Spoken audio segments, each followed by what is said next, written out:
Hey guys, RP Rock here. I'm here with Dr. Joseph Varshovsky, also known as Joey PT Poppy, and he's here to work on my elbow a bit. Joey, love to hear a little about your background in both lifting and physical therapy. Yes, so I graduated from Hunter College with a Doctor of Physical Therapy in May of 2022. And so I have a couple of years of experience in bodybuilding and powerlifting training. You know, I did unfortunately suffer a really bad injury during my first powerlifting competition. So I've been rehabbing it. You know, you really use my skills, and I've really been training hard and hope to be on a platform soon. So I like to use my knowledge in sports medicine and training and powerlifting, bodybuilding, to work on with athletes and higher level performance patients. That's the goal. Hopefully one day open up my own private practice. And for now, you know, I'm working with a lot of my friends from the gym, Elite. That's where we train. Yep. You got me right where you want it, You brought me right in the corner, How's that feel? Feels a little bit of pressure right out here. Right here? Yeah. On the back. A little of the tricep tendon there. Relax. Okay. Relax. So we're mostly tied into supination. So it's a couple things I'm gonna do. I'm gonna do some soft tissue. So I want to release mainly the pronator. So the pronators, when they're tight, you know, they pronate, they resist supination. So you have the pronator quadratus right here, and you have like the pronator teres right here. It's on more in this part of the forearm, what they call the interior part of the forearm. So, but I'm gonna release all the flexor and extensor masses as well for you, because they're all tight. So we're gonna start first. I'll work on the fascia a little bit. So I'll go from superficial to deep layers. So what we're gonna do is I'm gonna take over the cupping techniques. I'll use one of these cupping to kind of create a suction effect, and I kind of to pull that fascia, and then I'll use my hands to kind of go through and release some of that. It's a pretty cool cupping rig you got there. So awesome. Release techniques as well. It might be a little bit painful. Okay, how's that feel? It's all right. Through here. Yeah. Fascia. So what I want you to do, I want you to just flex it and then extend back to neutral. Flex, and extend back to neutral. Flex and extend. Keep going. Yeah. So this is definitely contributing to the pain at the inside of the elbow. Yeah. How's it feel? It's a weird sensation, definitely. Like a burning sensation? Yeah. It definitely feels like the redness is good. That means there's blood flow coming. Okay. That's what we want. Blood flow. And how often would you typically use a technique like this on a client? I mean, whenever there's soft tissue restrictions, it usually starts at the fascia. So you're talking about the superficial fascia right underneath the skin. So you have the skin, you have the subcutaneous layer. That's where we store fat. You obviously don't have a lot of fat here, so you just have the skin, and right underneath we have the fascia there. The fascia envelop the vascular tissue, you know, the superficial veins, they develop the muscle bellies there. And so when the fascia gets tight, you know, think about it as like a tight balloon or a tight surface that nothing can really expand, because muscle has to contract and relax. And if it's actually tight, it's not allowed to expand into the fascia. So releasing it makes it a little bit more flexible, you know. So sometimes people use this like as a static technique. They just put the cupping on the person, and then 10 minutes later they'll take it off. I like to use it more actively, like this active type of technique. We actually go into the active range of motion to release it. So these are the blood vessels breaking down. It's kind of like a neural vasomotor response, where the blood vessels break down, then you have a signal to the brain for more blood flow, kind of clear up all the gunk there. Good. Here through. Breathe. In through your nose. Good. Now extend and make a fist too. Extend and make a fist. So you go here and then open out. And I actually open out. Yeah. A little bit more suction here.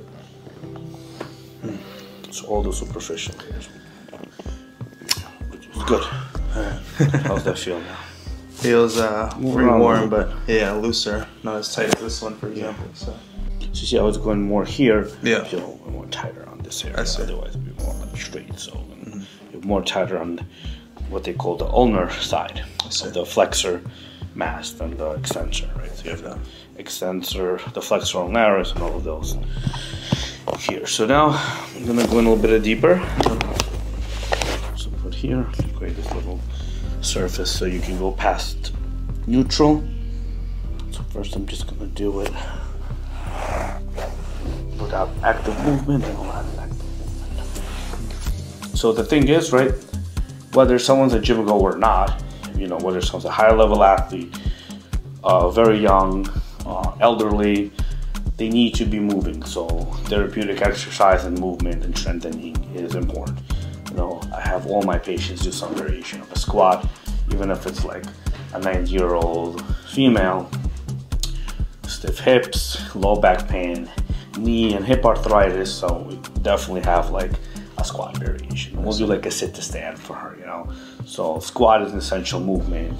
You know, I have a lot of patients doing hip hinge, you know, which is reminiscent of like an RDL, you know, a deadlift. So, you know, hinging is important. It's a functional movement to be able to hinge at the hip to pick something up. Really, anybody can powerlift at any age as long as, you know, they have the health to do it, and they've been doing it consistently. But strength training, you know, not necessarily powerlifting, but general strength training is definitely good for everybody, no matter what the age is, you know. You can still build muscle even if you're a 95-year-old woman. It's a lot harder because of the hormonal system, but you can and you should be doing some kind of strengthening. It could be with bands, it doesn't have to be with weights, you know. We can't just be walking all day, you know. Walking is great, it's a good form of cardio, also a good strengthener for someone very deconditioned.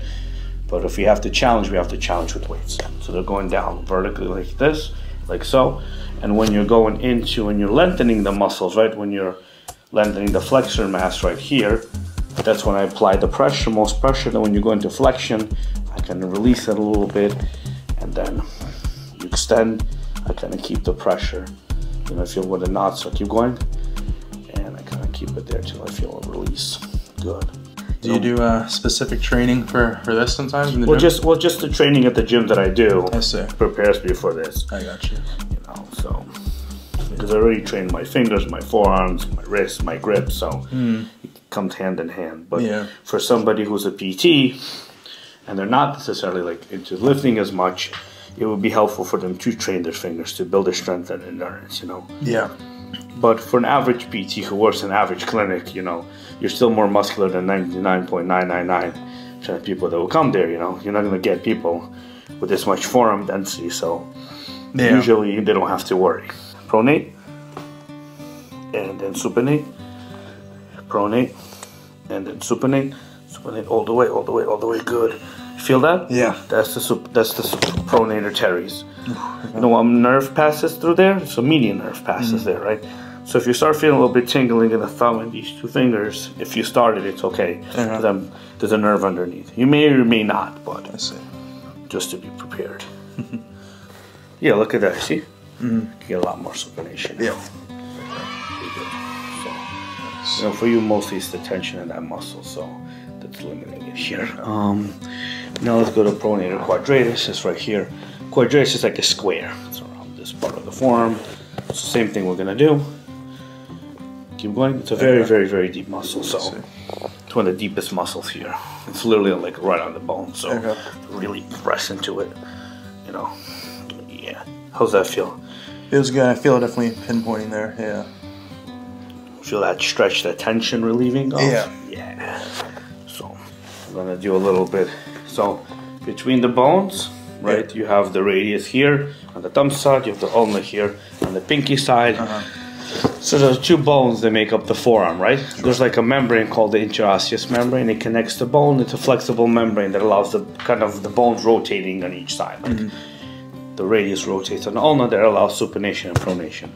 So sometimes the actual membrane itself can get tight and it's going to restrict that movement as well. So it's very, very deep. So I'm going to really press in. It could be a little painful. I'm going to release it. So, you know, breathe through it, and we'll see. We're gonna really have to press because it's all the way deep. Breathe, really have to push us at all this forearm mass. Yeah, good, good, good.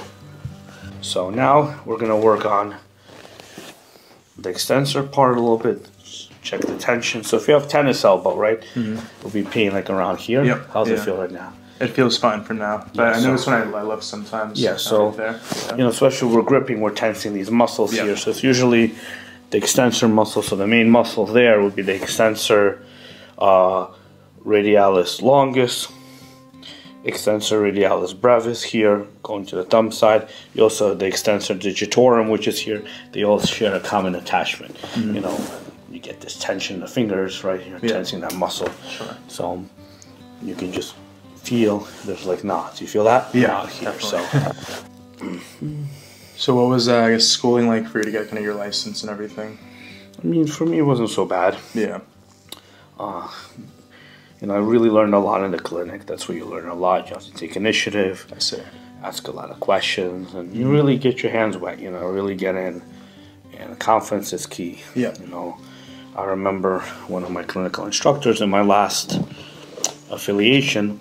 She had a friend who had jaw pain. You know, that's called TMJ. That's the joint there. And so she was asking me if I, by any chance, could do it. And I never actually had any experience other than coursework. You know, you practice with a few kids, you know, a few of your other students there, and I tried it. I tried to learn, and it worked. Good. So I guess when a lifter isn't dealing with this injury specifically, how can one kind of prevent the tightness in the forearm and all? So I wouldn't really call this an injury. You know, you know, an injury is something where like you have actual traumatic event where you have serious damage to tissue. Like you break a bone, you tear a muscle, maybe even a muscle sprain. I think you just had overuse, and a lot of tension. So that's why I was able to get you to compete. You know, depends how you want to define injury, but it's a dysfunction. I would say more. You know, pain doesn't have to present itself as an actual injury, but more could be a dysfunction. But I guess in a perfect world, if everything was not tight and kind of moving in the right direction, how do I kind of re-prevent it from kind of getting back to here? I think depends what your activities are. You can't really have a perfect world where everything's not tight.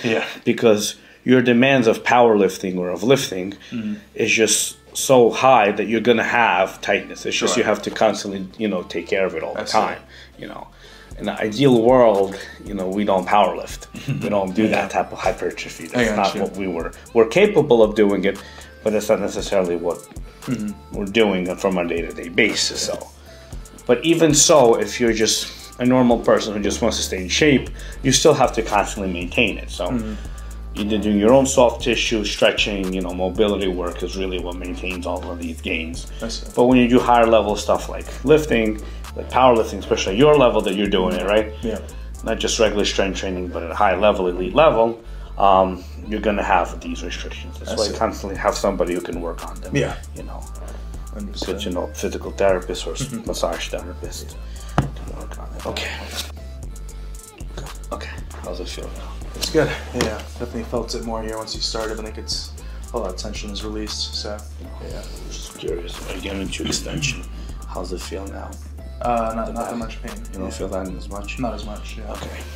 We're about working up to the triceps here.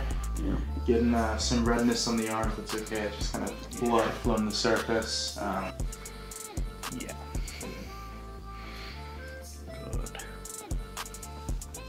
I feel it there, definitely. No, I remember like some of my earliest life memories. I remember having just horrible mobility as a child. Like I was the one kid in kindergarten who couldn't sit crisscross applesauce with like my knees down. So that was hip tightness. But I think I've always been a bit tighter. That's something we can practice also for future sessions. So flex. And extend. Okay. Good. Flex and extend. Oh yeah. Flex and extend. See if you can extend one more. There we go. Come on, flex and extend. Flex and extend. Need my salts for this. Extend. Flex and extend. Flex and extend. Flex and extend. 3 more times. Flex and extend, flex and extend, flex, and extend. All right, so we just finished up here. Joey helped me kind of work through a lot of my forearm on both sides, at the bicep, tricep. So feeling a lot of heat here just from the inflammation, but I think definitely feel a lot of looser, not as tight. There's really no pain when I extend my elbow, and that's usually where I feel the most pain. So forearm's feeling a bit looser too. So I think I'm excited to see kind of how things go in the gym now. I really appreciate the help here. Yeah, absolutely. Anytime, man. And where can people find you if they want to reach out to your book? I mean, I do have Instagram. I rarely use it, but it's _PT_Poppy. Okay. Awesome. You can find me, Joseph Warshawski, on it. I mean, I'm at Elite, you know, so find me there. I also work, if you want, I work at Jag 1, 5th Avenue, 90th Street. So Jag 1 location, if you want to see me there as well. Awesome. And that's where I work as that's a private practice. I work in outpatient, so yeah. Awesome. Definitely appreciate it. And see you next time.